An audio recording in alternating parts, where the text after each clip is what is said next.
Kaip jautiesi grįžęs į Lietuvą su kelialapiu? Tai labai gerai, labai visiems tikėjau, žinau, kad tikrai padarysiu, nes aš mėgėjęs tokį paskutinį šansą išnaudoti, nes kiek atsimenu 2016 metus, tai dieną likus iki namų pabaigos padariau, o dabar savaitę prieš baigiant, tai tikrai viskas labai gerai, puikiai. Ką dabar darysim? Kur ruošies Paryžiui? Tai dabar ruošiamės kokios Kaune, nes kitą savaitę arba kelių dienų, porą savaičių bus Europos jaunimo čempionatas Vilniuje, tai neturėsime progos tenais treniruotis, tai keliausime į Kauną, ir paskui aš keliausiu iš karto pas savo trenerę Iną į Klaipėdą. Kodėl ne su visais į Sierra Nevada? Jis tiesiog nepatenka į Sierra.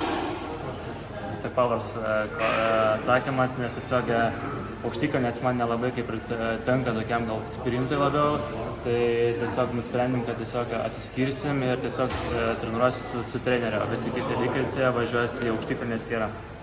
Ką pasakysi Giedriui Titeniui po šio ryto plaukimo?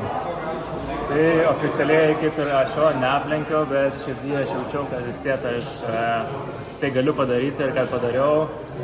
Aišku, kitose varžybose bandysiu jau be sukčiavimo padaryti tą dalyką, bet nežinau, kažko gerai bus.